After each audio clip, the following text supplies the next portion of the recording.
Olá, meu nome é Marcos Carvalho Lopes e este é o podcast Filosofia Pop.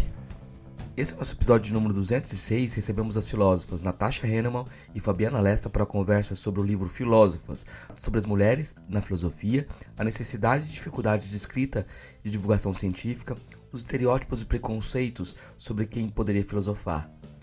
Natasha Hahnemann é professora de História e Filosofia e desenvolve o canal no YouTube Redemunhando, que pode ser contado também no Instagram. Fabiana Lessa é professora de Filosofia, mestranda em Filosofia e tem no Instagram o seu canal Fabiana Lessa Prof. O Filosofia Pop é um podcast que aborda a filosofia como parte da cultura. A cada 15 dias, sempre às segundas-feiras, a gente vai estar aqui para continuar essa conversa com vocês. De quando em quando, vamos trazer episódios de entrevistas temáticas especiais. Você pode encontrar mais textos e informações no nosso site, filosofiapop.com.br. Temos página no Facebook, perfil no Instagram, no Twitter, no YouTube. Nosso e-mail é contato@filosofiapop.com.br. Vamos então para a nossa conversa com Natasha Hahnemann e Fabiana Lessa sobre filósofas.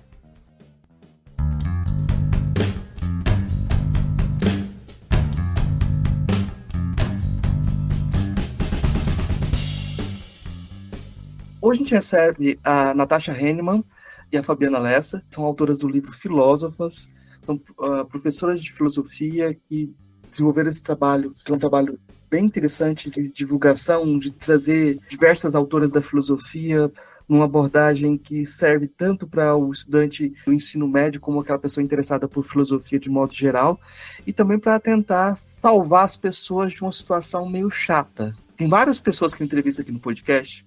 Geralmente isso acontece com homens, né? Quando fala de um assunto assim e aquela conversa bem empolgante, aí quando você pergunta assim, e mulheres? Aí a pessoa fala, não existem. As mulheres não existem. Quando elas existirem, assim, quando elas forem grandiosas, elas vão entrar na conversa. Por enquanto, não. E quando vem essa resposta, é uma negação metafísica, assim, de repente você estava empolgado com as pessoas, estava aquela potência, de repente você cai e fala, poxa, tudo que ele diz, tudo que a pessoa diz sobre revolução, sobre transformação social, parece cair por terra, né? Eu queria que você comentasse um pouco se você já tiver essa sensação, ou se vocês percebem isso também, porque eu já vi vários relatos de ouvintes do podcast, pessoas que ouvem o podcast aqui, que falam assim, poxa, eu estava ouvindo o episódio, estava tão legal. Aí quando você perguntou de filósofas, pô, como é que pode? As pessoas são tão revolucionárias para tanta coisa. É isso. É verdade, Marcos. Sabe que como espectadora, né, a gente também se sente assim, eu também me sinto assim. Eu fico na expectativa quando eu assisto um vídeo, ou quando eu ouço podcast, ou quando eu leio um livro, assisto uma aula, etc. A gente fica em busca de ouvir as diversas vozes existentes naquela temática, né, ou naquele período histórico. E é uma certa frustração. Aliás, é dessa frustração também que esse projeto nasce, né? Que a gente vai conversar um pouco hoje. Mas, ao mesmo tempo, sinto que as pessoas, ao sentirem esse incômodo e falarem, né, trazerem essa indagação, trazem uma provocação. Né? Eu acho que isso é um caminho importantíssimo para a filosofia hoje, principalmente no Brasil. Né? A gente ser motivado por essa provocação. Onde estão as filósofas, né? Onde estão as filósofas latinas, onde estão as filósofas africanas, etc. Então, esse incômodo existe, acho que ele é partilhado de maneira geral por nós da filosofia, mas o mais importante é a gente trazer e colocar esse incômodo, né? E a gente faz as coisas se movimentarem também. A nossa motivação inicial para o livro, Marcos, veio exatamente desse incômodo. Nós, inclusive, narramos isso na introdução do livro, de que os nossos alunos, os nossos estudantes, e principalmente as nossas estudantes, de vez em quando jogavam para a gente esse tipo de pergunta. Professora, mas não tem mulher que fazia filosofia? Professora, mas não tem pensador brasileiro, por exemplo? E aí é aí que cai a ficha, porque nós estamos tão inseridos num cânone um pouco viciado, não necessariamente no mau sentido, né? Mas no sentido de ser muito restrito e muito bem consolidado, que a gente esquece que existem outras vozes, existem outras possibilidades. Então, muito da nossa vontade de escrever esse livro veio desse nosso incômodo também, porque em sala de aula são raras as oportunidades que nós temos de abordar mulheres filósofas por conta de currículos que já estão bem estabelecidos, muito ligados a filósofos homens, a filósofos europeus. Então, é bem difícil mesmo fugirmos desse cânone, mas precisamos tentar, precisamos ir buscando novas possibilidades, porque é exatamente isso que nos vai fazer crescer. Essa questão do conteúdo, foi muito importante a Nath ter mencionado, como nós somos professoras do ensino médio, a gente se sente muito incomodada de não encontrar essas filósofas e essas pensadoras nos materiais que chegam para a gente. Então, sejam nos livros didáticos, sejam nas apostilas das redes, né? A gente sente essa falta quase que desde sempre, né? Eu, na verdade, sinto desde a minha graduação, porque eu só estudei Hannah Arendt e Simone de Beauvoir, que são filósofas incríveis, mas na gama de filósofas que temos na história, muitas ficaram para trás e eu nem passei por elas na minha formação acadêmica, né, na graduação. Então, a ausência dessas mulheres nos materiais também reforçaram essa busca, esse questionamento da nossa parte, e obviamente por parte dos alunos também, né? E o Filósofos, ele vai ter como um objetivo fundamental nosso, né, da Nath e meu, chegar às professoras, chegar aos professores, para exatamente funcionar como um material, como uma fonte. E aí, já adiantando algumas coisas que a gente vai mencionar hoje, o que a gente recebe de fotos, de registros, de professores de vários lugares do Brasil que fazem projetos, feiras de ciência, aulas, oficinas nas escolas, tendo filósofos como base, mostra para a gente que esse é um solo fértil que a gente deve continuar cultivando. E quando eu digo nós, são todos nós professores do ensino médio, da educação básica, mas também da graduação, né? Obviamente. Eu fico pensando também, eu queria só destacar, assim, que eu não me incluo fora do questionamento, sabe? Eu já escrevi artigos e chegou no final do artigo, eu vi um comentário assim, poxa, você não falou de filósofos, não falou de filósofas africanas, você não citou filósofas africanas. E qualquer desculpa que você der aí é só uma desculpa mesmo. Você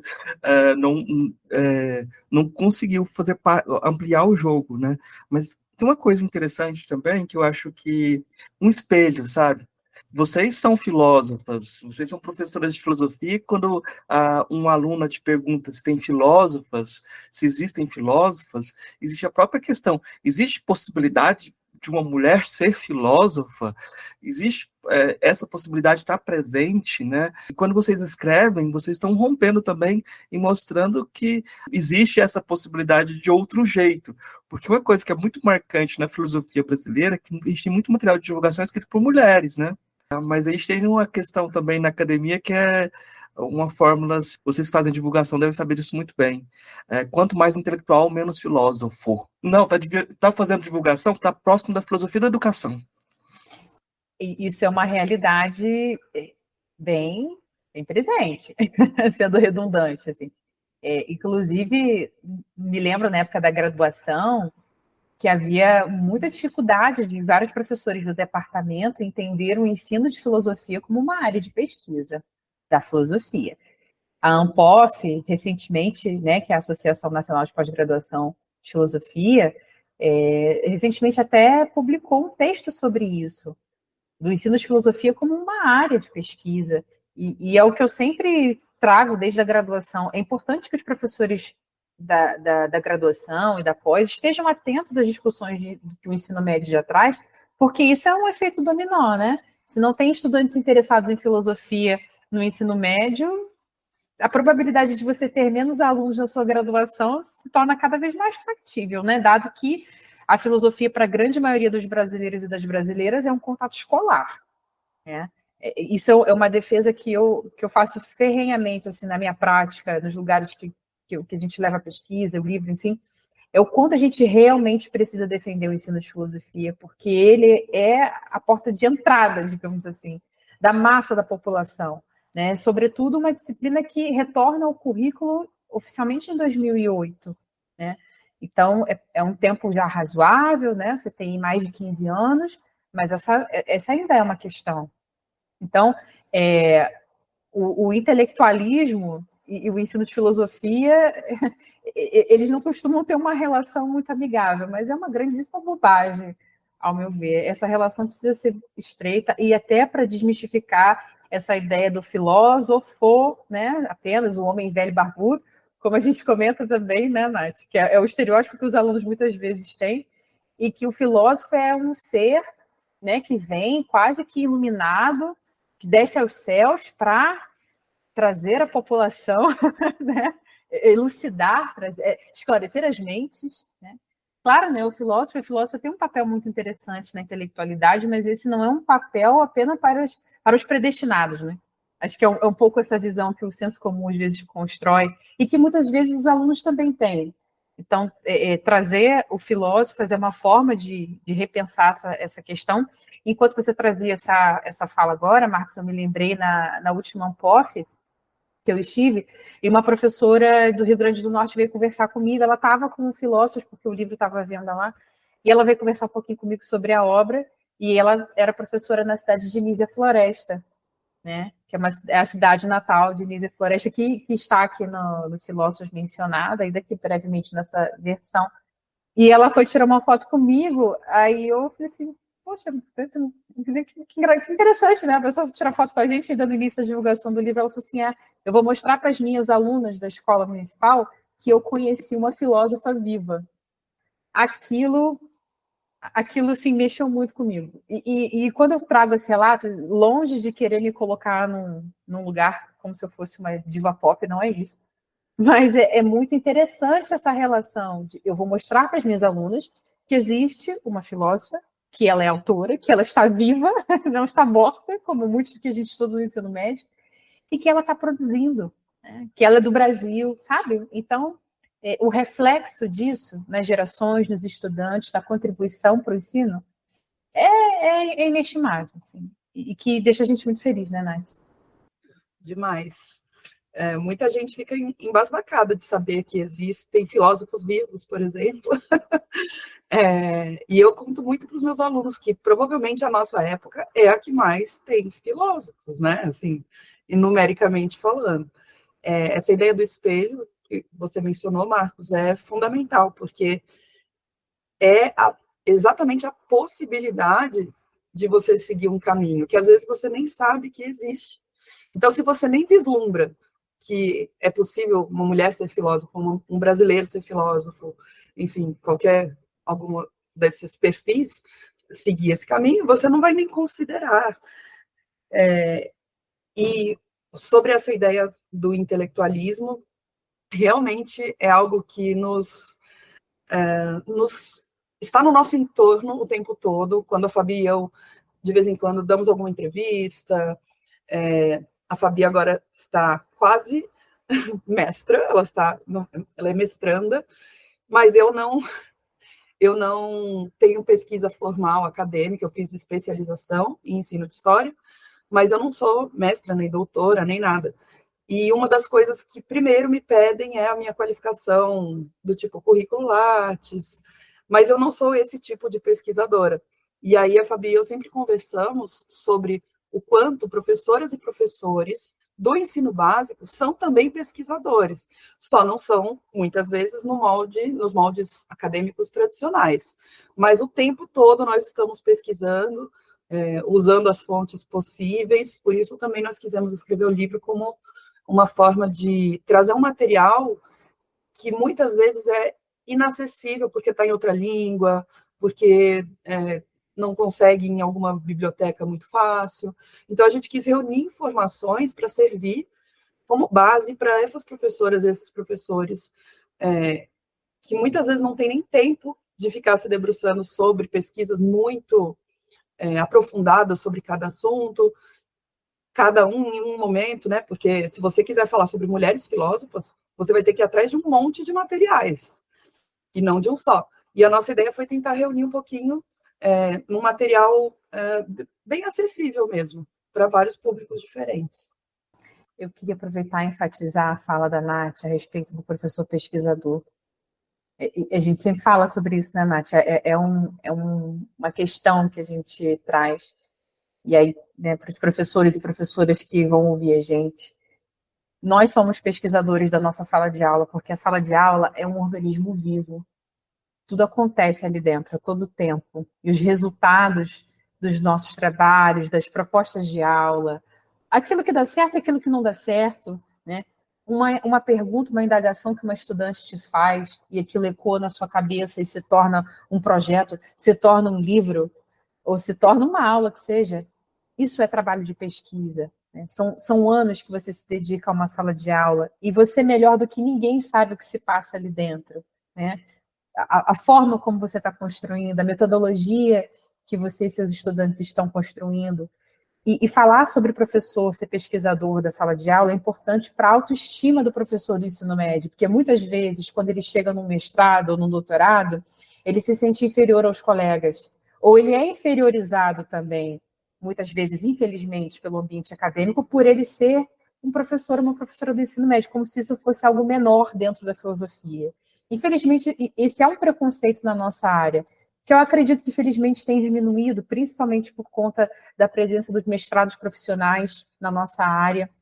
No Brasil, a gente tem o PPFEM e o Cefet, do qual eu sou oriunda, também o Prof. Filo, que é nacional da CAPES. Eles têm um papel muito importante na formação acadêmica do professor, na pesquisa da sala de aula, mas também na autoestima desse professor como pesquisador. E aquele que também não está no mestrado profissional, se ver como esse pesquisador, né? E aí, novamente, o Filósofos é resultado dessa pesquisa, de 10 anos de sala de aula da Nath, de 6 anos de sala de aula meus, então não tem como não dizer, né, que não somos pesquisadores da nossa sala. E isso é muito importante da gente enfatizar sempre, né? Eu acho que essa a questão que a Natasha coloca é muito importante e eu tenho a perspectiva talvez inversa da dela, porque quando eu terminei a graduação, eu fui procurar emprego na minha cidade, voltei e fui dar aula de história. E geralmente o que acontece é que os professores de história vão dar aula de filosofia, né? Aqui eu tive que trabalhar com história no ensino médio, num IFE, né? Na época era Cefet.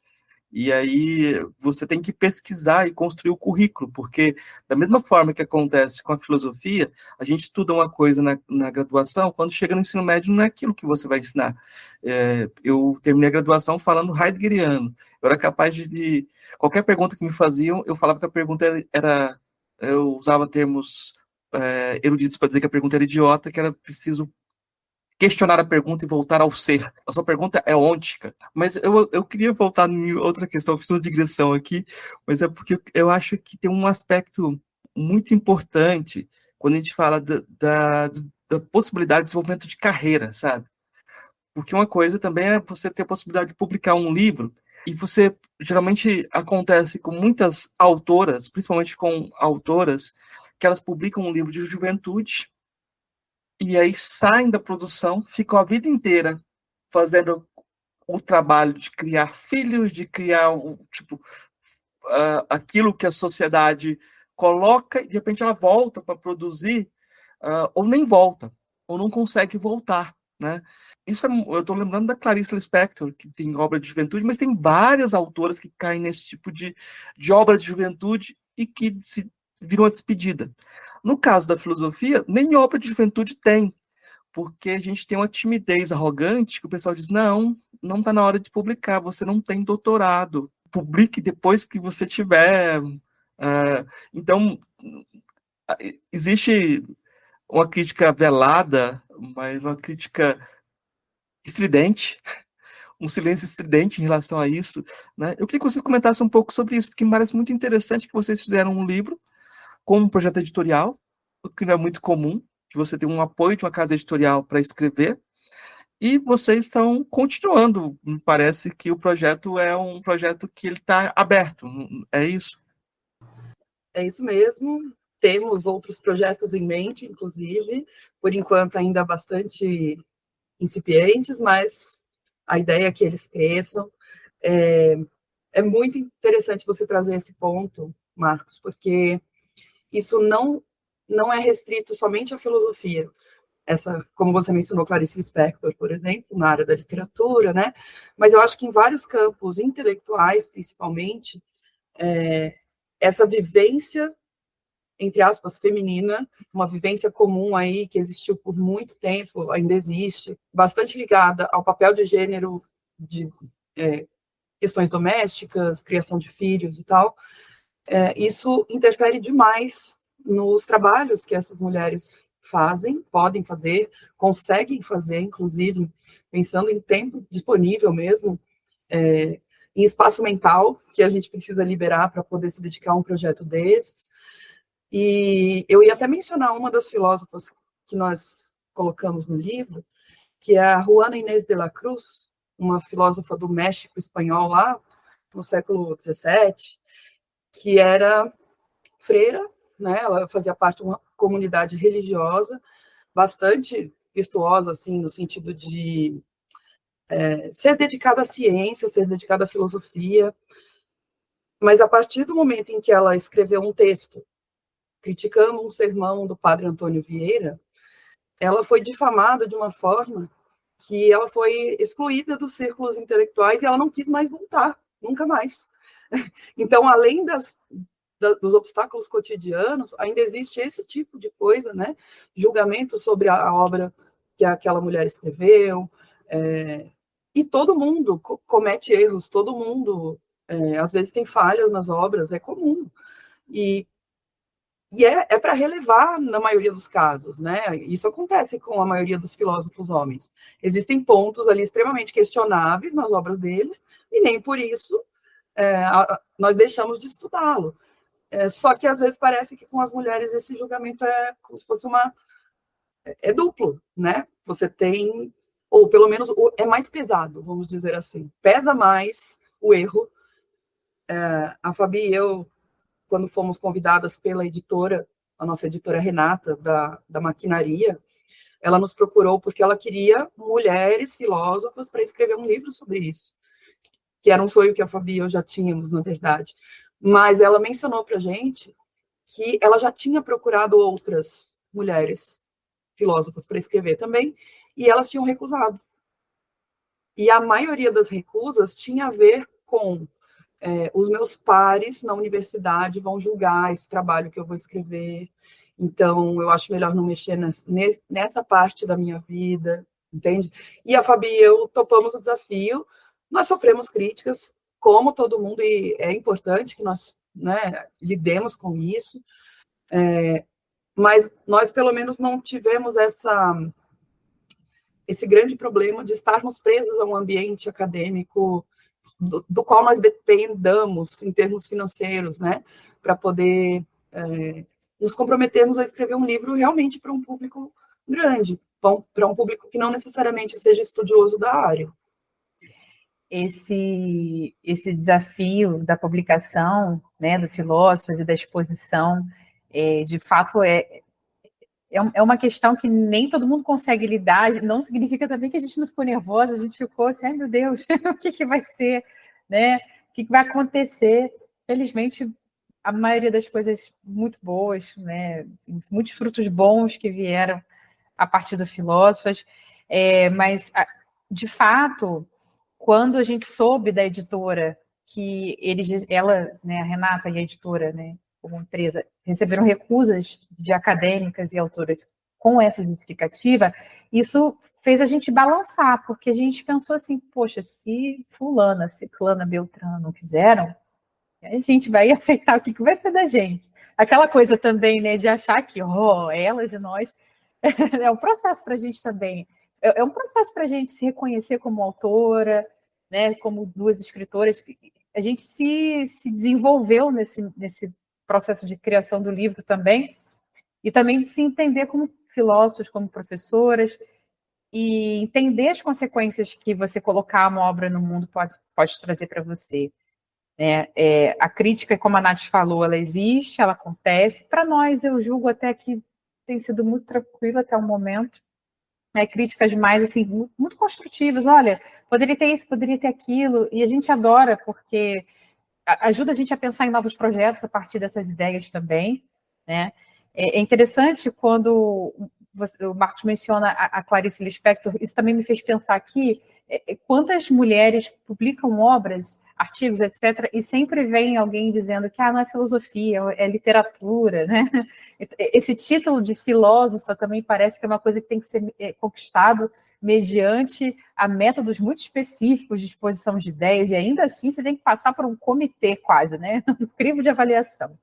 Então, isso também é uma questão que faz a gente pensar na publicação do Filósofas, e quando o Marcos menciona a questão, mas eu não tenho doutorado para publicar, sabe que eu vejo colegas minhas da época da graduação, que hoje são mestras ou são doutoras, etc., que colocam exatamente isso.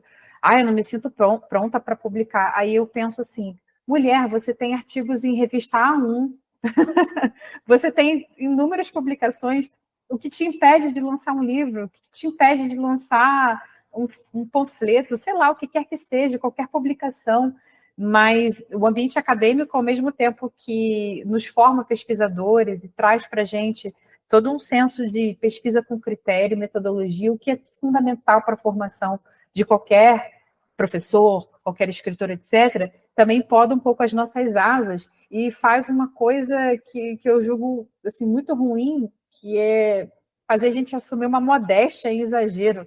Ao mesmo tempo que a academia alimenta um ego, esse ego precisa ser um pouco velado, porque se você expõe, não pode. Aí você está se achando, não é humilde, né? E não faz mal reconhecer suas qualidades, não faz mal encarar desafios. Isso também faz com que a gente se desenvolva. Eu jamais imaginaria um dia na minha vida que eu iria publicar um livro, eu sempre falo isso. Eu não imaginava, eu sabia que eu queria fazer muitas coisas, mas um livro não, nem nos meus sonhos. E depois eu vi que é super possível, não é fácil, mas é super possível. Então, tudo é uma questão da gente assumir também as coisas que a gente quer fazer, aquilo que a gente acredita, o que a gente quer contribuir para a nossa área. Isso também é muito importante, que coisas a gente pode trazer de contribuição para a nossa área. E entender que os julgamentos, né, existem, os critérios existem, mas se também não tiverem pessoas que façam uma certa diferença, vamos dizer assim, ou que não se disponham a pôr a mão na massa, a nossa área também fica muito estagnada, né? Aí volta o que a gente falou no início. A filosofia muitas vezes quer permanecer num lugar um pouco intocável, uma coisa meio clássica, sem se abrir para as novas demandas, outras possibilidades, outras abordagens. Eu acho que isso é uma grande bobagem. A divulgação científica ela é muito importante, seja da maneira que for. E um livro para um grande público é uma das coisas mais bacanas de se fazer. Quando a gente estava no lançamento no Rio, veio uma senhora para autografar o livro com a gente, e essa senhora, já madura, ela estava com uma outra senhora, mais madura ainda, que era a mãe dela, que tinha mais de 80 anos. E elas estavam super empolgadas ali no lançamento, porque elas tinham um clube de leitura das mulheres da família. E Filósofas seria, então, o livro a ser lido no clube. E aí você vê uma senhora de 80 e poucos anos que vai ler o seu livro, que possivelmente não teve um contato prévio com a filosofia na vida ou escolar. É sobre isso, sabe? É isso que a gente está falando.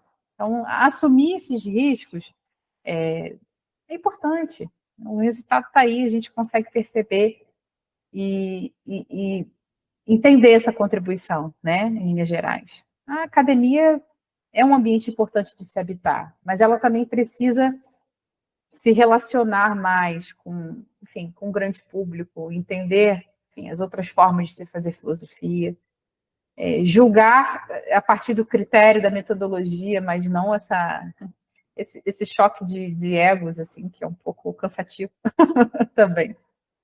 E os louros são muito bacanas, assim, os objetivos que a gente tem quando alcança com o que a gente produz. Mesma coisa o podcast, né? Acredito que para você também, Marcos. O que o público traz para você, o retorno, enfim. Com certeza deve ser muito bom. Eu queria chamar a atenção para a pessoa, para quem está ouvindo, que essa conversa aqui não está no livro, tá? Uma coisa que acontece muitas vezes em filosofia é que a metafilosofia toma o lugar da filosofia, né? Então, as pessoas começam a falar sobre como fazer filosofia e não tratam dos assuntos, né?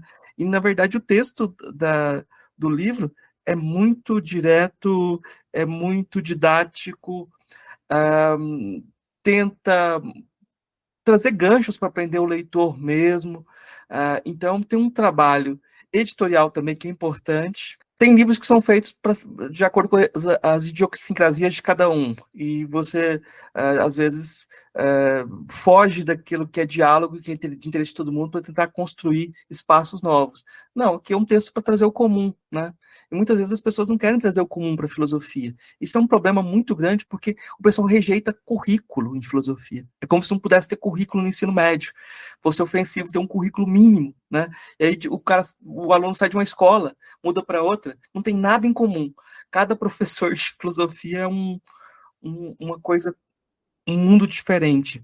Mas agora eu quero voltar um pouco para o livro, de falar de algumas filósofas, ou de como vocês fizeram um processo de seleção. Essa pergunta é muito comum, mas ela é importante porque entra em jogo a questão do que é filosofia também, né? A gente falou muito sobre ser filósofa, mas essa seleção é importante, e como estruturaram livros.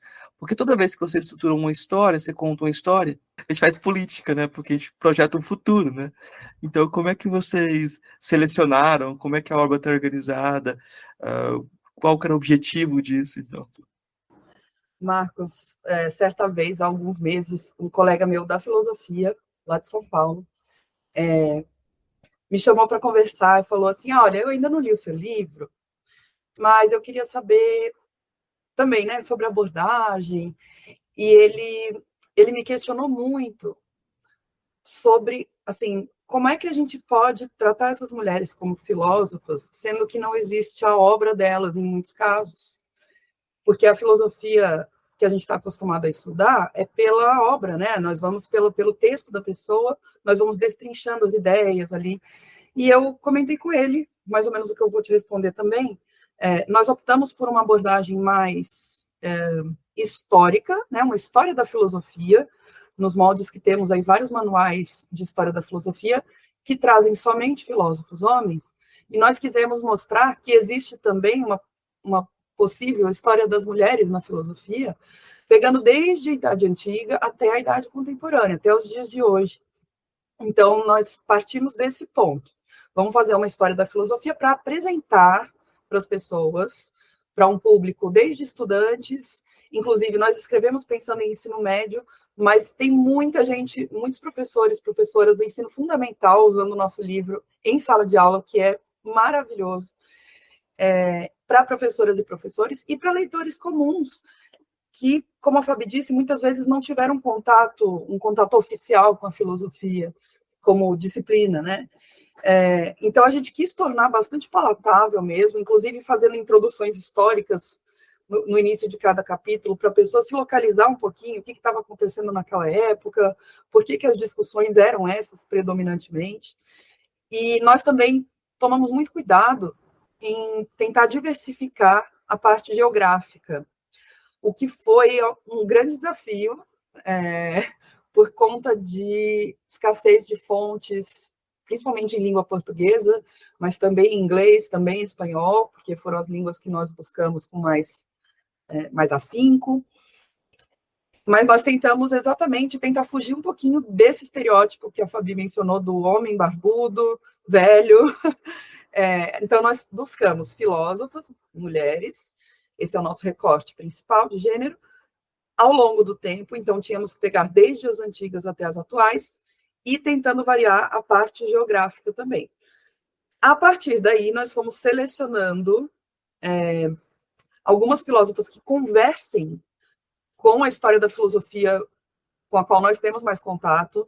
Então, no capítulo das antigas, por exemplo, nós temos várias menções a filósofos homens, Pitágoras, Sócrates, Platão, porque também é um diálogo o tempo todo, né? Não é o caso de excluir os filósofos homens, mas de mostrar que existia uma complementaridade ali nas discussões, muitas vezes também um embate de discussão, que era completamente comum. Então, nós fomos mais ou menos por essa linha,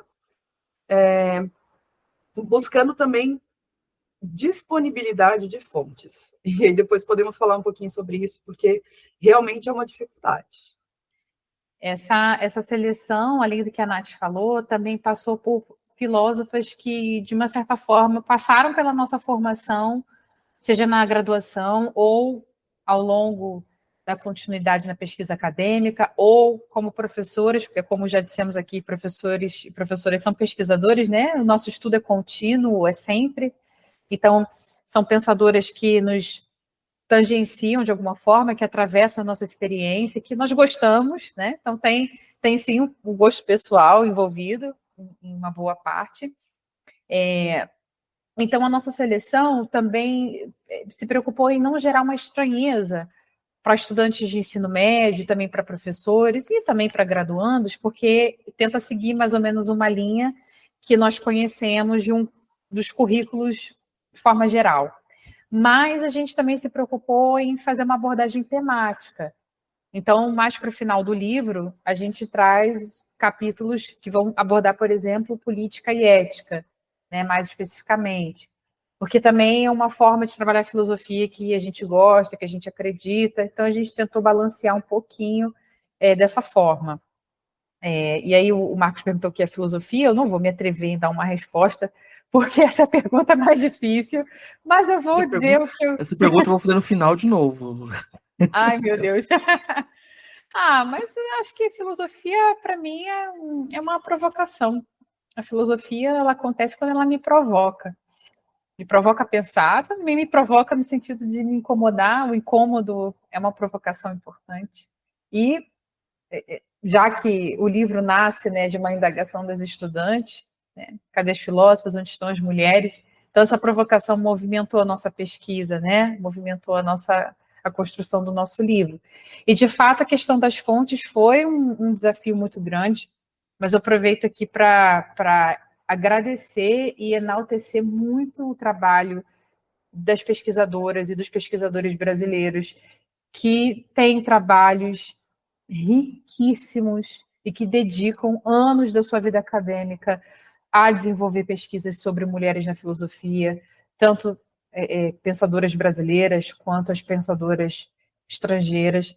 A gente conseguiu, através de fontes muito ricas, como o blog das mulheres da filosofia da Unicamp, a Rede Brasileira de Mulheres Filósofas também, o projeto Uma Filósofa por Mês, da professora Janine Sattler, enfim, vários outros nomes, é impossível mencionar todos, mas alguns desses exemplos que eu citei foram fontes muito valiosas para a gente.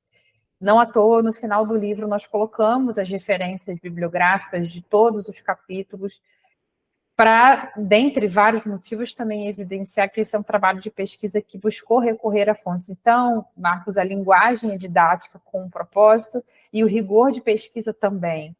A gente jamais deixaria isso de lado. Era uma exigência nossa, inclusive com a editora, né, uma exigência de trazer as referências no final do livro, para que ficasse claro que o trabalho que a gente produziu é muito significativo e foi feito com muito rigor, né? Foram 9 meses entre pesquisa e escrita. Então, é uma gestação, né? Como a gente fala sempre. Eu podia perguntar sobre qual aquela filósofa que mais te surpreendeu, né, quando vocês pesquisaram, né? Mas eu acho que já tem um pouquinho de tempo quando essa pesquisa aconteceu, e eu já tenho uma possibilidade de fazer uma pergunta que eu acho que mais instigante. Vocês fizeram um livro a partir de provocações do ensino médio, né? Como que foi a volta? Como que esse livro foi recebido na aula de vocês? Que feedback vocês têm do uso desse livro em sala de aula?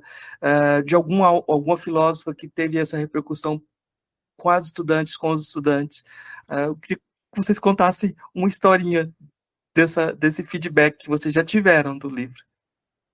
Marcos, vou ser muito sincera com você, é uma frustração minha que eu ainda não consegui inserir satisfatoriamente as filósofas nas minhas aulas. Eu dou aula na rede particular de ensino e, assim, a maior dificuldade nesse sentido é de um currículo extremamente apertado em termos de tempo. Então, eu não tenho tempo, eu não tenho uma aula disponível para poder falar sobre isso, sabe? E me cobram bastante isso. Eu tenho que estar certinho na matéria, porque os alunos vão ter simulado, então eu preciso ir cumprindo aos poucos. Então, infelizmente, em sala de aula, eu ainda não consegui fazer esse movimento, né, de tornar mais prática essa pesquisa que nós fizemos. Mas nós recebemos vários depoimentos, e entre os meus alunos, principalmente entre as minhas alunas, primeiro tem uma certa surpresa quando descobrem que eu sou autora, que nós somos autoras, né, Fabi? É como se abrisse essa possibilidade também. Muitas vêm me perguntar, professora, mas como é que publica um livro? Qual o processo? Elas se interessam muito por essa questão da escrita. Eu disponibilizei um livro nosso na biblioteca da escola, e eu doei, né, o livro, e muitas alunas vão lá ler. Eu falo, gente, tem o livro na biblioteca, se vocês quiserem. E várias vezes elas vêm me falar, professora, eu usei o seu livro como argumento na minha redação, a do Enem, aquela que falava sobre o trabalho feminino, sabe? Elas vieram me falar, falaram, professora, eu usei o que você falou no livro lá na minha redação. Então, eu acho que mesmo não sendo tão direta assim o nosso trato, infelizmente, porque eu gostaria realmente de trazer essa discussão para a sala de aula com frequência, mas mesmo assim, existe um impacto indireto ou transversal aí entre os estudantes, o que para a gente é extremamente valioso, porque toda a nossa profissão, toda a nossa carreira é voltada para eles. É verdade, os relatos são... É muito interessante ouvir a Nath falando, porque os meus relatos são muito parecidos. Os estudantes, essa geração, é muito fascinante, porque apesar deles estarem na era da informação, da rapidez, para eles algumas coisas estão distantes, né, da realidade assim, palpável. E aí, por exemplo, conhecer uma autora, essa autora ser sua professora. Então, eu também tenho essa experiência dos alunos ficarem surpresos quando, na verdade, não descobrem porque eu falo nas turmas. Eu sempre, logo no contato inicial, eu já falo do livro e tento trazer um pouco dessa experiência do livro para eles. E é muito legal. A recepção é essa surpresa bacana deles de saber como é escrever um livro, como publica, exatamente essas mesmas perguntas. Por que eu quis lançar o Filósofas? Todas essas questões eles trazem. Ao longo desse trabalho, eu consigo levar boa parte assim, do trabalho das filósofas, principalmente das filósofas antigas, mas ainda não da maneira satisfatória como eu gostaria, pelo mesmo motivo da Nath, né? A profissão de professor também ser muito burocrata, e trabalhando na rede privada, a gente é muito amarrado, muitas vezes, por cumprimento de aulas semanais, né? Conteúdos semanais.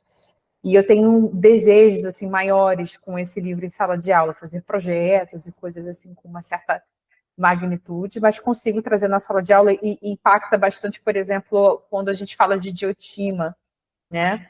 Da relação de Diotima com Sócrates, e aí as alunas saem muito indignadas, dizem, ele aprendeu tudo com ela, ele não criou método nenhum. Calma, gente, também assim, eles começam, né? Eles se inflamam assim, de uma forma engraçada. Mas é interessante, de novo, eles se sentem provocados, né? E aí eles começam a questionar o livro didático, o que é muito interessante, né? Eu não faço essa crítica direta ali, expondo aos alunos por questões profissionais também, mas eles percebem. Então é bacana como eles conseguem desenvolver esse olhar crítico, né? A abordagem do material, muitas vezes. E também acontece dos alunos, como a Nath falou, serem leitores do nosso livro. Então, eles trazem o livro para as redações, levam para outras disciplinas, né, para outros professores, e nas aulas desses outros professores também. E quando são leitores, eles trazem, muitas vezes, perguntas. Já aconteceu algumas vezes de trazerem dúvidas, como se eles estivessem estudando para uma prova, e leu o material, ficou com dúvida. Eles vêm perguntar, professora, eu não entendi o conceito tal da fulana, pode explicar? E aí é uma maravilha, né? E aí eu falo, converso com eles, a gente troca ideia, muito bacana. Eles se sentem muito assim, tocados por algumas pensadoras, como a Juana Inês, que a Nath comentou, E ficam impressionados com a Edelgarda de Bingen também, já chegou muitos relatos sobre ela, e eles ficam chocados quando descobrem que a Mary Wollstonecraft é mãe da Mary Shelley. Isso para eles é, assim, meu Deus, uma revelação. Porque, de fato, é um dado pouquíssimo falado, né? Frankenstein é conhecido no mundo inteiro há séculos, mas Mary Wollstonecraft não. E quando você percebe que muitas questões da vida, da biografia da Mary Shelley, estão ali nos símbolos de Frankenstein, e um desses símbolos é a questão da morte, da perda, da ausência, do estranhamento, que muito se deve a essa ausência da figura materna, mas que ao mesmo tempo se fazia presente pelas obras dentro de casa. Então é muito interessante essa relação, eles ficam bastante impactados também. E por fim, eles relatam também a surpresa em relação às filósofas brasileiras. E aí esse ano eu tive, agora no primeiro bimestre, uma gama de trabalhos em sala, e alguns grupos fizeram os cartazes sobre a Lélia Gonzalez. E eles ficam muito fascinados com a história da Lélia, né, tanto da história pessoal como acadêmica, que se entrelaçam muitas vezes, né? E o fato da Lélia ter sido irmã de um jogador do Flamengo, então também tem a questão do esporte, como a ascensão social à época, que ainda é até hoje, né, para muitas pessoas no Brasil, e o quanto ele foi parceiro da irmã. Então são algumas das pensadoras que perpassam aí a minha experiência como professora, e esse retorno dos estudantes. E é bacana esse retorno porque você pensa, poxa, essa daqui tocou mais, então é bacana para fazer mais um projeto, mais uma aula, né? Instiga a gente a querer trabalhar elas mais de alguma forma. E também o que a Nath disse, a gente recebe muitos relatos de professores que trabalharam e trabalham as filósofas em sala. A gente armazena esses arquivos e compartilha com a editora também, que é muito legal para eles receber esse retorno, né, do impacto do livro nas escolas. E isso deixa a gente muito feliz também. Eu queria relatar um caso bem rapidinho de uma colega minha, professora do ensino fundamental na cidade de Taubaté, aqui no interior de São Paulo, que é a Ludmila Pena Fuzzi. A Ludmila, ela, ano passado, implantou com os alunos dela uma pesquisa em sala de aula com o nosso livro. Então, ela pegou os capítulos, dividiu entre os alunos, cada um fez um trabalhinho sobre isso, e um dos grupos de 4 meninas resolveu fazer uma pesquisa aprofundada sobre isso, e elas apresentaram trabalho, banner, pesquisa mesmo, num projeto de iniciação científica para ensino fundamental. Então, uma coisa que, por exemplo, a gente nunca tinha imaginado e que acabou atingindo com muita força essas meninas, revelando possibilidades. E recentemente também nosso livro entrou em clube de leitura, um clube que eu participo aqui em São José dos Campos, o Piquenique Literário. Foi muito bacana a discussão.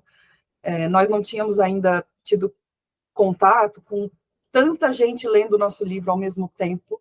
Sempre é uma pessoa ou outra que vem falar individualmente. E a experiência do clube de leitura foi super diferente de todas as outras que nós tivemos até agora. Eu acho que esse feedback talvez seja uma continuidade da obra, né? A gente tem como se a obra estivesse continuando repercutindo, né? Mas eu queria que vocês comentassem outra coisa, outro aspecto que é muito marcante no livro é a construção dos capítulos com figuras do feminino, né? Vocês nomeiam os capítulos com algumas mulheres, por exemplo, o que trata da filosofia antiga chama Helenas, de filosofia medieval Evas e Marias, essas representações do feminino diversas que vão estruturando o texto. Qual o lugar dessas representações? Porque a gente tem uma questão que é bem complicada, né? Qual que é a imagem da mulher em vários momentos, né? E será que tem um script que fica fechado, né? Essas filósofas que vocês trazem muitas vezes rompem com esse script, né? Então é como se elas não se encaixassem também no papel daquelas mulheres, né? A ideia dos nomes dos capítulos serem nomes femininos foi um pouco ao longo do caminho que foi acontecendo.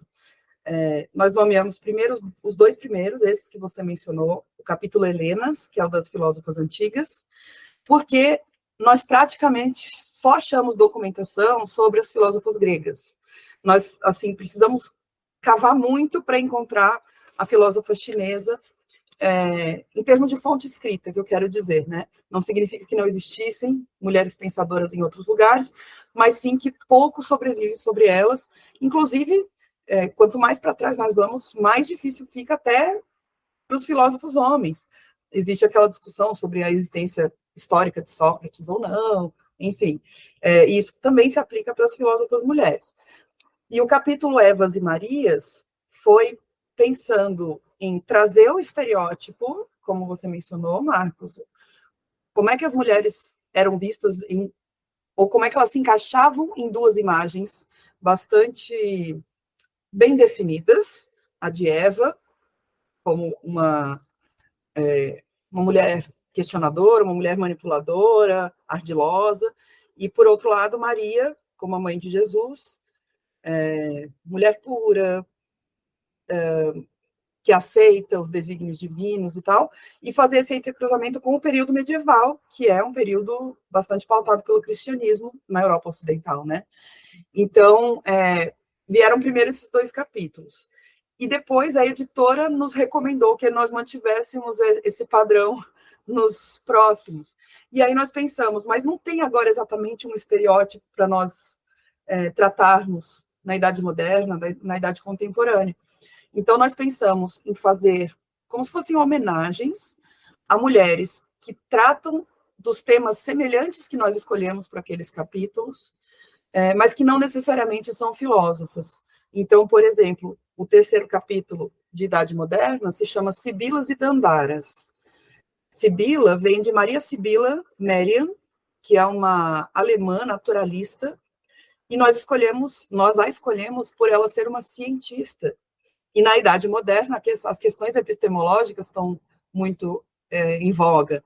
Então, foi por esse motivo. E Dandara dos Palmares, tentando trazer também alguém de fora da Europa, uma mulher negra, que não é filósofa, mas uma guerreira, uma heroína da resistência contra a escravidão, e que está nesse contexto de revoluções, de questionamento das ideias de liberdade, que muitas vezes no discurso europeu diz uma coisa, e na prática, lá na periferia, que é o Brasil, está acontecendo de outra forma.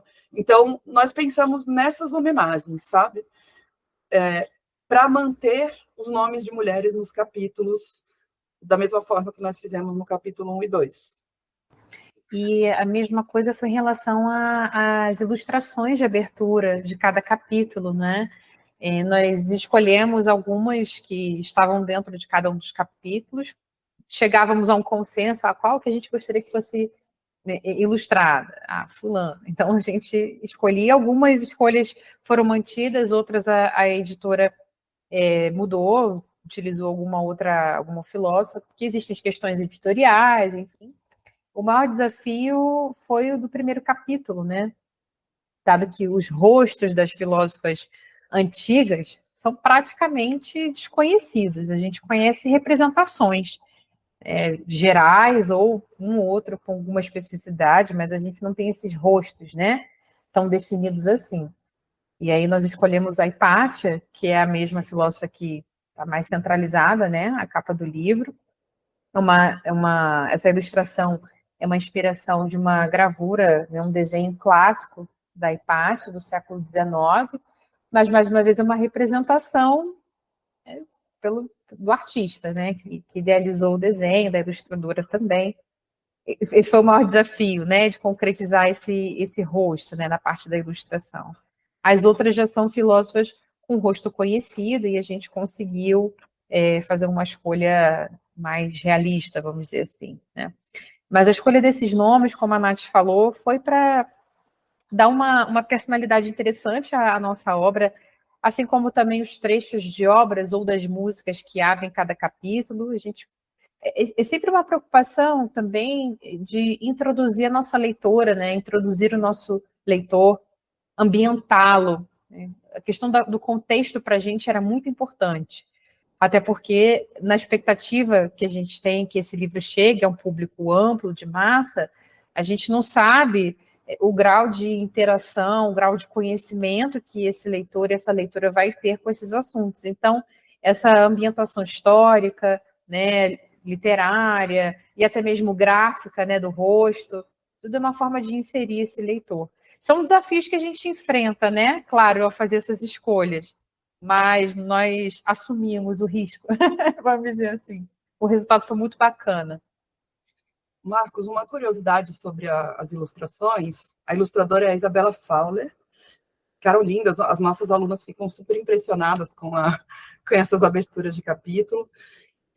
Mas um dos debates que a Fabi e eu tivemos é, no caso de algumas referências que nós íamos mandar para a ilustradora fazer, se nós deveríamos escolher uma fotografia em que a filósofa está mais jovem ou que ela está mais velha. E o nosso debate foi muito na questão assim do etarismo. Então, às vezes, eu queria que fosse um retrato dela um pouco mais velha, para mostrar que mulheres maduras produzem filosofia. E a Fabi falou exatamente o oposto. Ela falava, não, mas se a gente colocar ela mais jovem, também pode aproximar desse público que é mais dessa idade, mostrar que mulheres jovens também podem fazer filosofia. Então, foi uma coisa bacana de montar, além dos títulos, as ilustrações também, e essas aberturas do capítulo, as epígrafes. Uma live de lançamento do livro, vocês comentando alguma coisa sobre a abertura para outros autores que não entraram no livro agora, né? Nessa abertura tem a questão de trazer ou colocar em questão também mais amplamente o que é ser filósofa no sentido do feminino, né? Porque, por exemplo, a Judith Butler, né? Mas eu diria até mais radicalmente, não sei se mais radicalmente, mas é uma coisa que me chama muita atenção.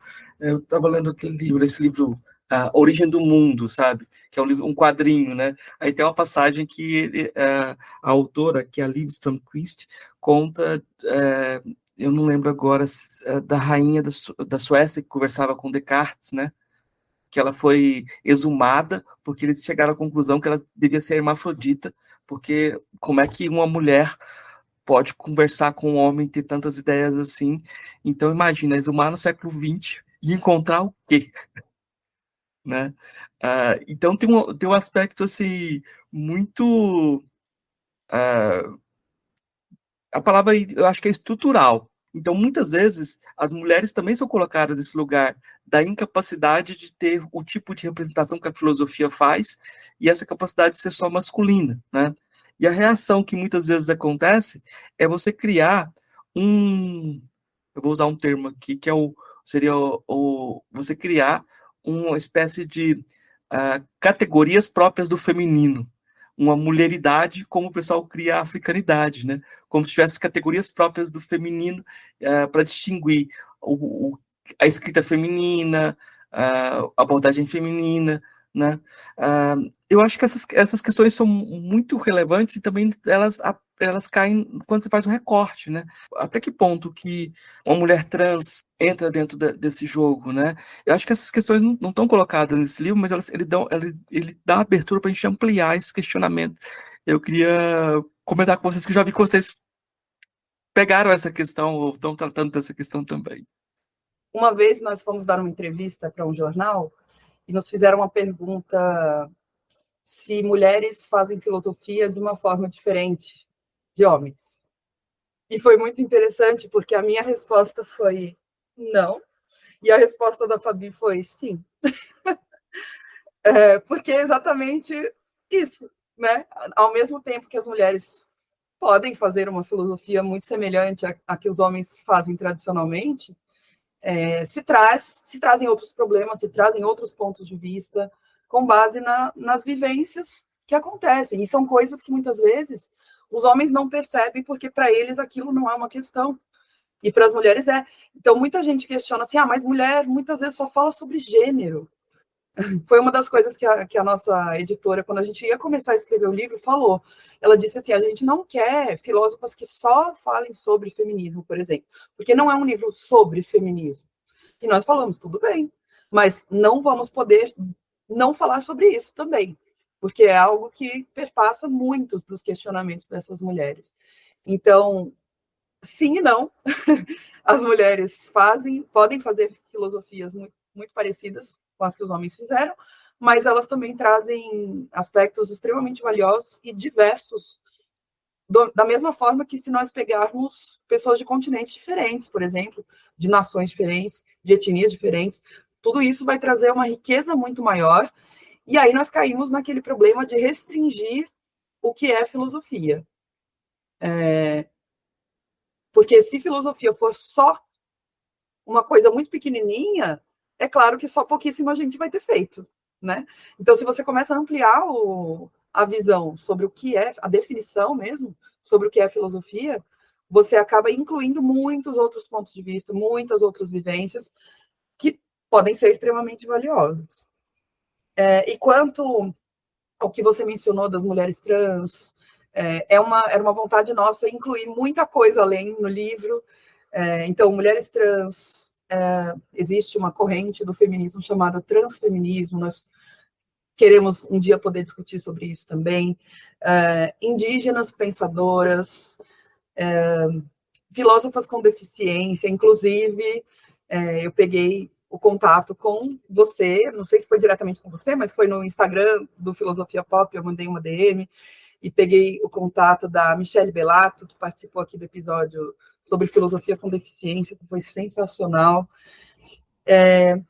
E nós, recentemente, estamos fazendo uma reimpressão no livro, a editora está reimprimindo o livro, e nós conseguimos inserir 2 desses. Então, nós colocamos a Michelle Bellato como uma das filósofas contemporâneas, que fala de filosofia da deficiência, para mostrar que existe esse campo, porque eu só fiquei sabendo que ele existe aqui no Filosofia Pop.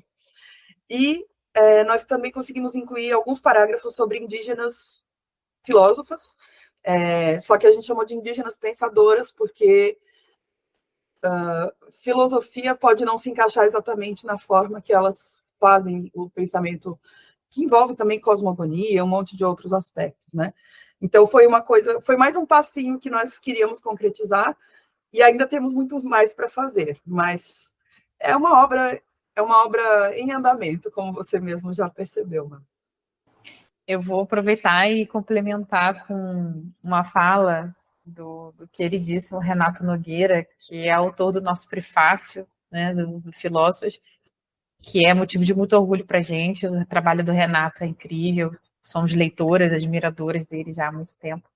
E o Renato Nogueira, ele fala uma coisa que eu acho muito interessante, que é trazer a filosofia como algo que faz parte da dimensão humana, não restrita especificamente a um povo, ou até mesmo uma metodologia, né, em específico. Então, a partir dessa premissa, que a gente entende, como a Nath muito bem trouxe, formas diversas de se fazer filosofia, dentro do que a gente entende como pensamento filosófico, né? Então, a gente consegue trazer essas outras autoras, trazer tempos históricos diversos, e um desafio bacana para a gente também, como a Nath citou agora, das pensadoras indígenas, porque a gente o tempo inteiro está pautando a questão da produção de obra, né? Então, nosso critério, em linha geral, ou em linhas gerais, são de filósofos que tiveram produção, ou filósofos cujo tem uma existência, né, de obras e pesquisas sobre elas. Então, a gente tem fontes confiáveis, né, escritas sobre essas pensadoras e suas produções. Mas aí a questão da filosofia indígena traz uma provocação interessante, né, que é a questão da oralidade, da ancestralidade, da filosofia do pensamento coletivo, e não de um autor único, né, das cosmogonias. Então, e melhor de tudo, né, também uma filosofia brasileira, que é uma outra questão, o que é a filosofia brasileira, como ela é feita. Então, por isso que, como a Nath bem disse também, é uma obra em constante construção. A gente ainda está se construindo, né, pesquisadores da filosofia nesse processo, a gente só enriquece na medida que esse tempo passa e a gente consegue produzir novas coisas dentro do espectro aí do filósofos. E é isso que a gente também quer levar para os leitores, né? Essa reflexão mais macro do que é a filosofia, do que é o pensamento produzido por mulheres, que contribuições elas podem trazer. E nessa entrevista que a Nath mencionou foi interessante porque na hora que o jornalista perguntou, eu pensei, caramba, a gente muitas vezes estuda o mesmo tempo histórico, às vezes pessoas muito próximas, tipo Harold Taylor Mill, né, e o marido, dois pensadores, que vão trazer as mesmas questões, mas os pontos de abordagem são diferentes. Então você vê que, em certa medida, para ele falar de divórcio se torna uma questão importante, porque ela está passando por um processo de separação e eles começam a se unir como um casal, mas publicamente eles enfrentam questões sociais. Então existem diferenças desse lugar, desse indivíduo que fala, desse indivíduo que produz desse ser, né? Desse ser mulher.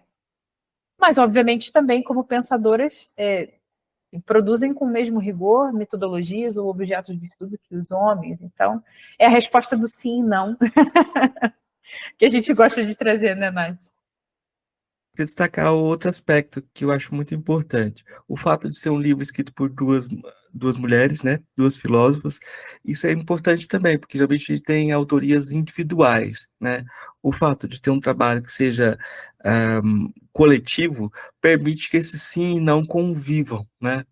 Isso já é muito grande, assim, dentro do espaço da filosofia. Eu não queria destacar isso, porque a gente é acostumado a ver a filosofia como a possibilidade de você falar sozinho, não ser interrompido porque você tem a voz da razão, sabe? Incorporar a voz da razão.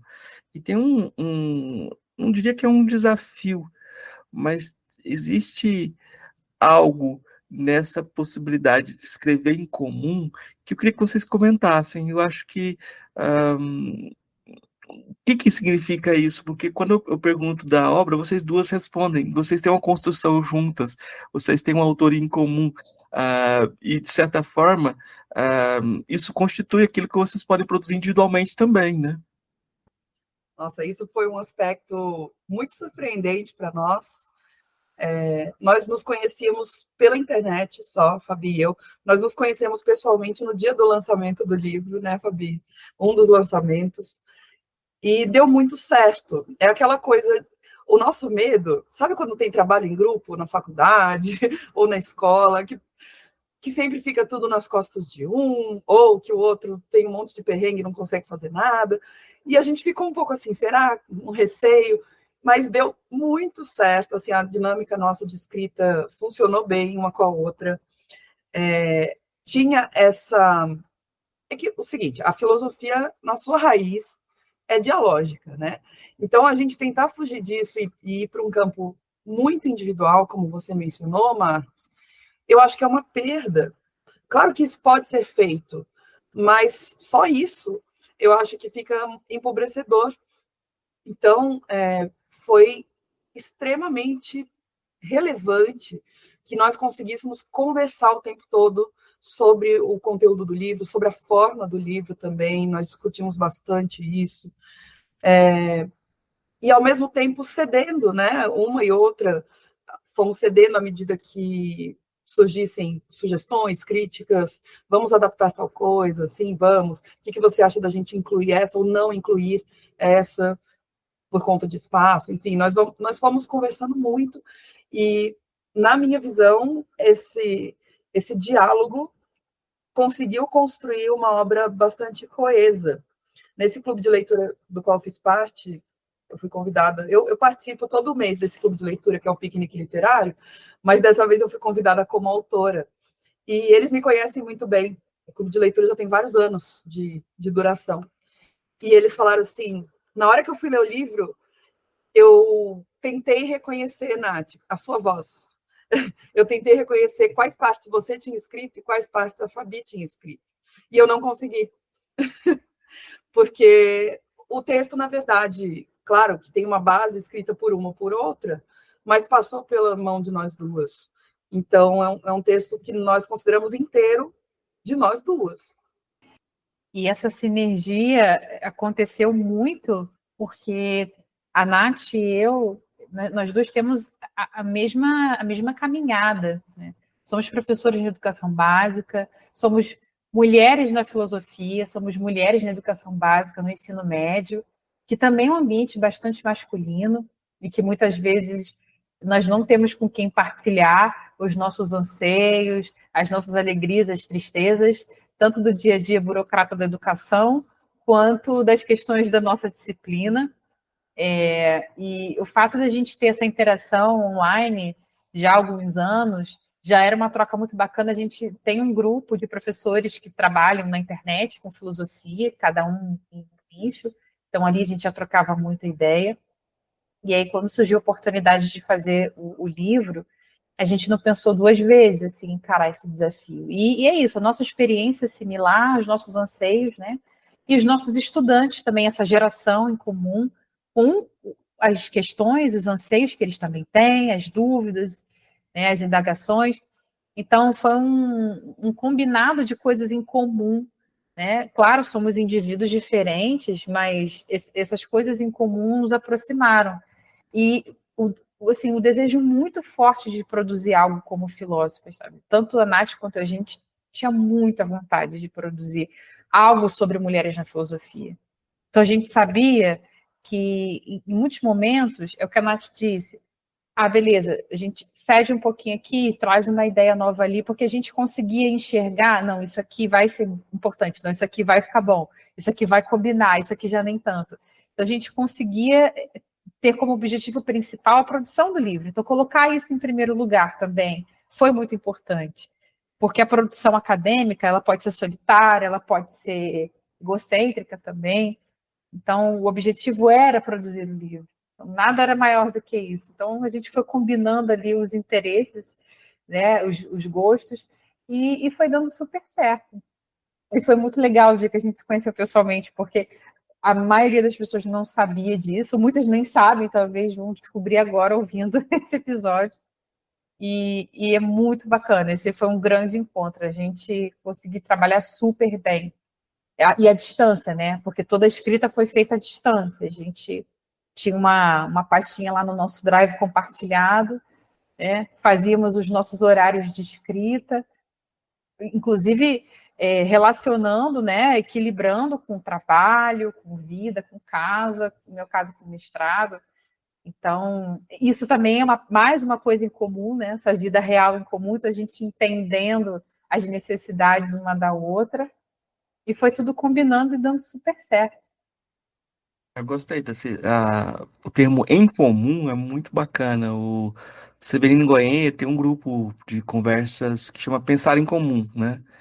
E antes do universal tinha essa ideia do comum. A gente vai procurar o que é comum para a gente poder chegar numa convergência, né? Eu acho que o problema talvez é que a gente parte do universal para conversar com os indivíduos já. A gente já tem o universal, já para conversar. Então a gente destrói o outro quando a gente tem esse universal previamente, né? Ele não é construído a partir desse incomum, do encontro, né? Mas eu vou deixar, eu acho que a gente fez um percurso bacana e a gente tem muitas filósofas dentro do livro para o pessoal descobrir que eles podem preencher essas lacunas curriculares, ir atrás de descobrir autoras novas. Mas agora eu vou fazer a pergunta que eu faço para todas as pessoas convidadas. Vou começar com a Natasha. Natasha, eu vou te fazer 3 perguntinhas que eu faço para todas as pessoas convidadas. A primeira é: o que é filosofia? Queria deixar claro que essa definição tem uma validade de 10 segundos, porque nós vamos reformulando aos poucos.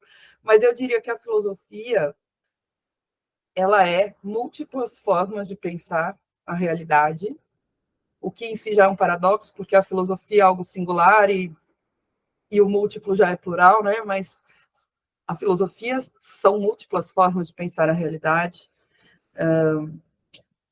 pautado por elementos racionais, acho que isso é importante na filosofia, e argumentativos. Essa ideia da conversa, do diálogo. A filosofia é uma das formas de responder a questionamentos de várias áreas diferentes, questionamentos éticos, políticos, epistemológicos, existenciais. Eu daria essa resposta por enquanto.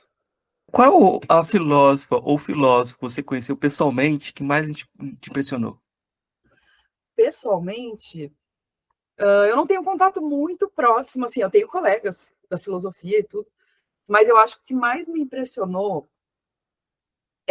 foi o Ailton Krenak, que é um filósofo, talvez também não oficial, mas eu achei ele uma pessoa fantástica, com com pontos de vista extremamente diferentes daqueles que nós estamos acostumados, que nos tira do nosso conforto de pensar, e nos provoca exatamente um monte de pontos de exclamação, um monte de pontos de interrogação, fica tudo assim pairando na nossa cabeça, um monte de reticências, e por que não um monte de tapas na cara também, porque nós merecemos.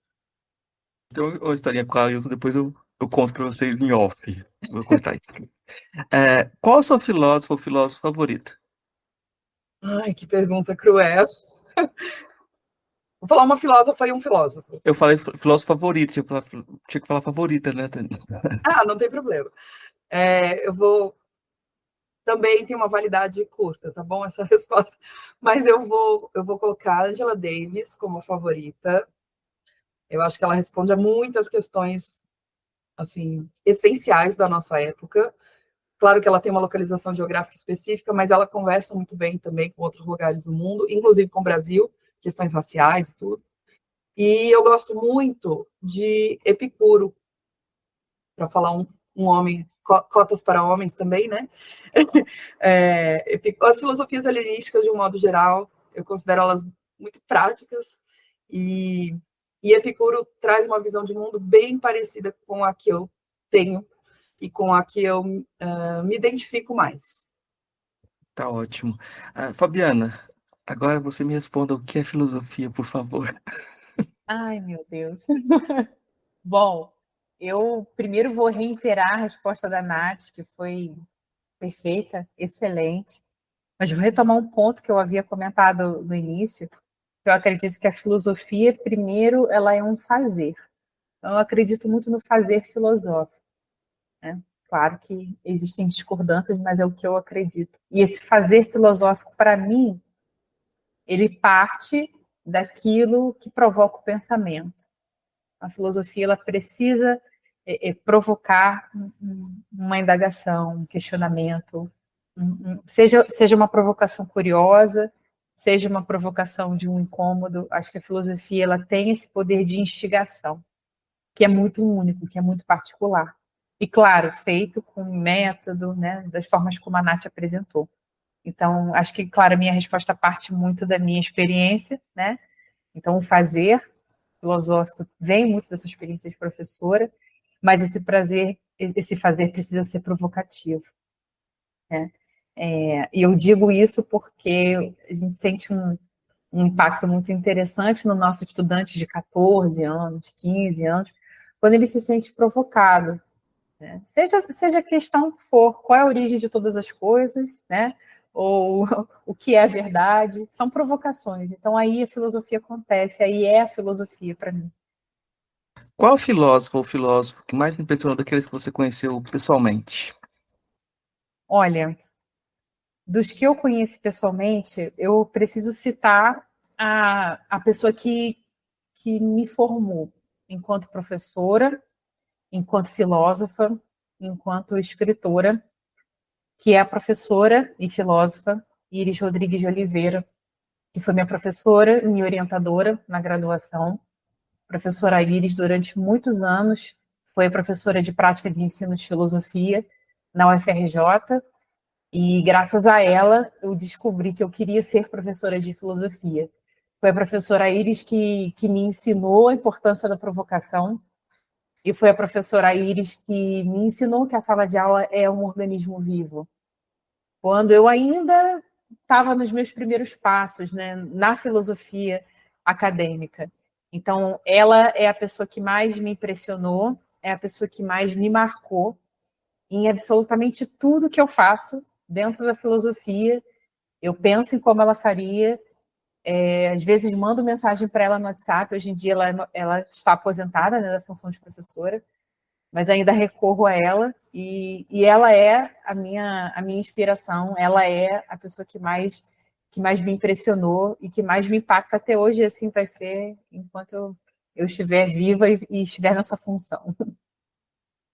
Qual a sua filósofa ou filósofo favorito? Meu filósofo favorito também é o Epicuro, e acho que isso é uma boa parte da sinergia entre Nath e eu. Eu amo Epicuro. Lembro do meu primeiro contato com o epicurismo, que não foi na escola, foi na graduação, na disciplina de filosofia antiga, com o professor Fernando Santoro, onde eu li A Carta Amanheceu. Ali foi, eu tinha 17 anos, foi o primeiro período, e ali eu percebi que eu estava no curso certo, então ele foi a primeira grande porta que se abriu de verdade, assim, filosofia para mim, na minha mente. E no meu coração, por que não? Né? Dou valor aos sentimentos. Alguns helenistas são meio, né? Ó, cuidado aí, tem que cultivar a apatia, né? Mas nesse caso eu vou vou dizer que os sentimentos foram bem despertados. Eu amo Epicuro. É uma leitura que ainda faço, uma pesquisa que ainda faço. Agora, a filósofa, obviamente, você pega a gente de uma forma difícil, hein, Marcos? Porque depois de escrever um livro sobre isso, escolher uma filósofa sempre me parece muito injusto. A minha escolha vai ser uma filósofa que a Nath já sabe, já tá careca de saber, sempre cito ela como o primeiro nome que vem à minha cabeça, que é a Mary Wollstonecraft, que é uma figura que me impactou muito ao longo da pesquisa para a produção do livro. Já a conhecia, já era uma pensadora que eu estudava por conta própria, por gostar, e também para trabalhar em sala, mas a história dela, o legado das obras, e muitas coisas que ela construiu, com as condições que ela tinha à época, me parece muito fruto de alguém com muita força, com muita certeza do que quer fazer. Eu acho isso muito inspirador. Nós, mulheres, muitas vezes passamos por, enfim, muitas provações na vida, sobretudo profissional, né? Será que vai dar certo? Será que eu posso? Será que eu tenho capacidade? E o meu contato com a Mary Wollstonecraft sempre me dava a impressão de alguém que poderia até ter essas questões, mas sempre encarava, né? Ao escrever, ao publicar, ao viver uma vida muito atípica para a época, né? Trabalhar cedo, viver durante um tempo do que ela escrevia e publicava também. Então, é uma figura que me toca muito. Mas eu poderia citar outros, mas você pediu uma, então eu não vou roubar na resposta, não. Mas a Wollstonecraft, sem dúvida, é uma grande favorita. Eu vou pedir, então, indicações, o que vocês quiserem indicar de filme, livro, música, o que vocês quiserem indicar para o pessoal que está ouvindo, que vocês acham interessante. Começa com a Fabiana agora. Ai, meu Deus. Bom, indicações que eu acho que pode ser importante dentro do tema das filósofas, né, para corroborar aí o nosso trabalho, a nossa produção. Ao longo da pesquisa foi muito interessante a gente descobrir algumas composições musicais que foram feitas em homenagem a Angela Davis. Eu acho que vale a pena todo mundo conhecer e pesquisar. Então, a Angela Davis, se não me engano, 2 músicas foram dedicadas a ela. Uma é a Angela e a outra, agora não me recordo o título. Vale um Google aí depois para a gente pesquisar, mas sei que uma é de autoria dos Rolling Stones, né? E a outra é da Yoko Ono. Então, acho que é bacana a gente conhecer o contexto também, que as músicas foram divulgadas, né, produzidas à época, em prol da liberdade da Davis, né, enquanto uma pensadora, uma ativista perseguida, né, em seu contexto ali de vida e contexto político. Acho que vale bastante, né, a conhecer. E um filme que ele é um pouco controverso no quesito realidade biográfica, mas ainda assim acho que vale muito assistir como uma introdução, né, à vida dessa mulher, uma introdução ao contexto em que ela se inseriu, e uma introdução às filósofas, né, por que não? É um filme que já tem um certo tempo, mas ainda, obviamente, tem sua relevância e importância, que é o filme Ágora, que trata da vida da Hipátia de Alexandria, que é interpretada pela magistral Rachel Weisz. Gosto muito dela, acho uma ótima atriz. Uma boa atriz em filmes assim para grande público, né? E existem algumas inconsistências ali biográficas, como eu citei, e sobretudo costumam mencionar a questão da morte dela, né? Alguns falam que foi assim, outros de outra forma, mas é bacana entender o que era Alexandria nesse período de transição, né, da antiguidade para o que viria a ser então uma idade moderna, os conflitos políticos, religiosos. Uma mulher que foi professora né, ainda nesse período, com uma notoriedade social, intelectual, né, uma polímata, se assim a gente pode dizer, né, porque ela domina a matemática, a astronomia, a filosofia. A gente costuma falar de polímatas como Leonardo da Vinci, né, mas, ao meu ver, ela é uma polímata também, e é uma figura que eu gosto muito. E fica também uma dica interessante para os professores e para as professoras, né, que quiserem trabalhar tanto o filme quanto as músicas em sala de aula, sobretudo a Davis, que tem uma inserção curricular bem interessante, tanto em filosofia quanto em sociologia também. Acho que vale a pena. Então, são dicas que eu aproveito para deixar aí para quem vai ouvir a gente acessar. Tá ótimo. Natasha? Vamos lá. Eu vou indicar, primeiro, a obra musical da Hildegarda de Bingen, essa filósofa medieval, e que o pessoal gravou. Ela era também compositora, assim como a Hipátia era uma polímata, Hildegarda também. Ela tinha obras sobre muitas coisas diferentes, e um dos campos aos quais ela se dedicava era a música. Ela era compositora, e a obra dela é maravilhosa, tem no YouTube, dá para achar com muita facilidade.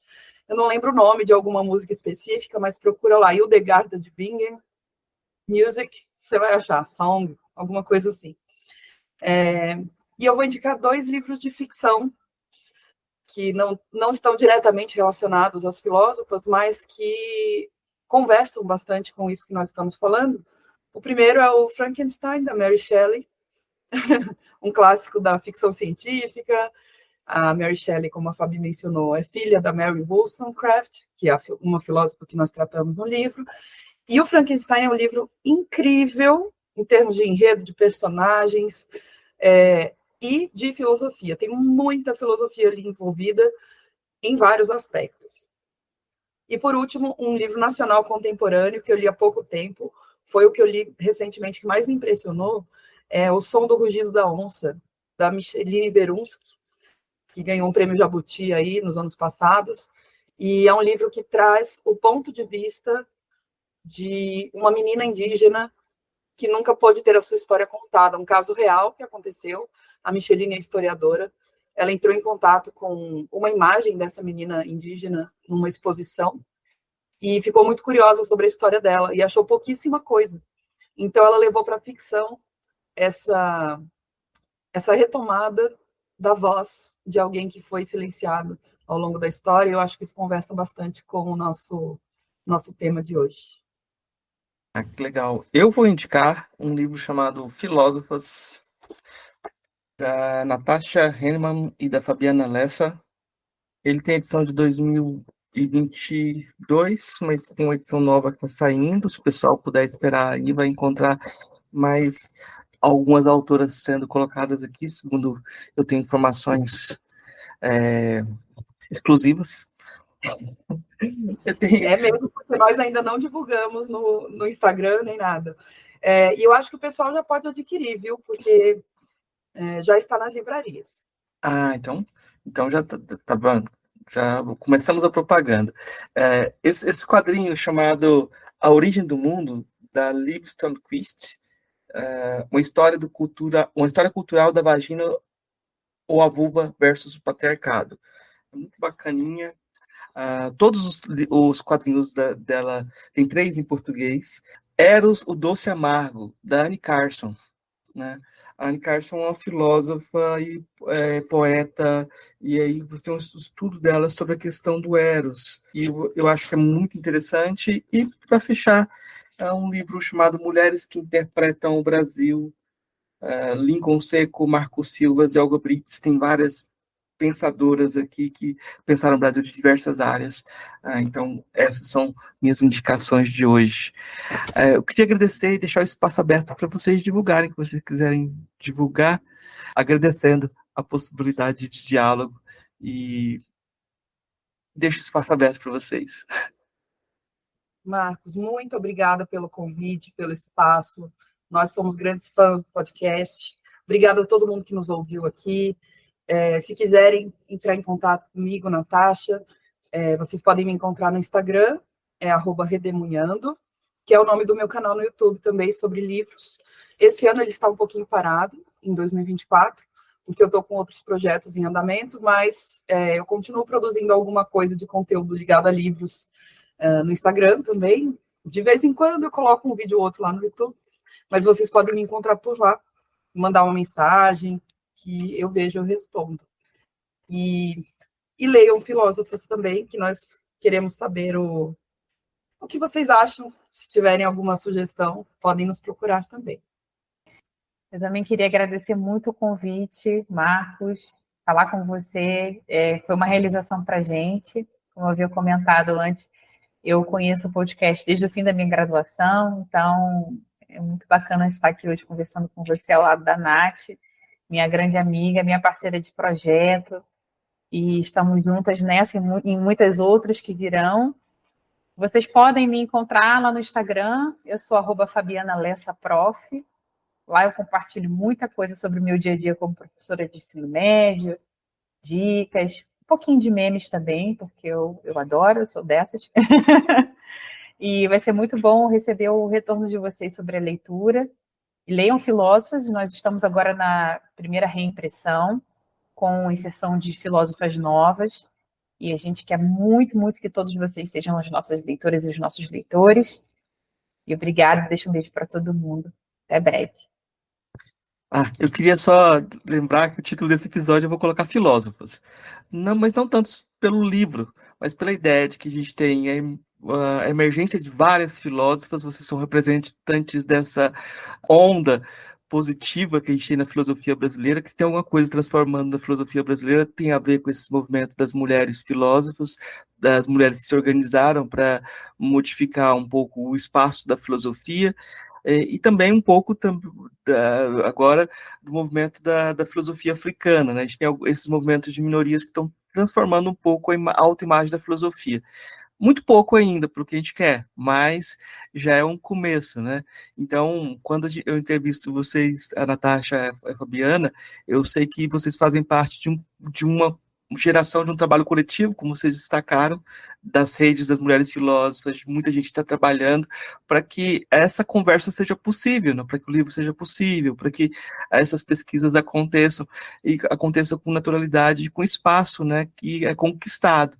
É uma luta para conquistar esses espaços. Então, eu queria agradecer vocês, e agradecendo vocês, agradeço esse coletivo, esse maior, que é o comum, que é a promessa de um futuro também melhor, com mais filósofos. Obrigado, gente.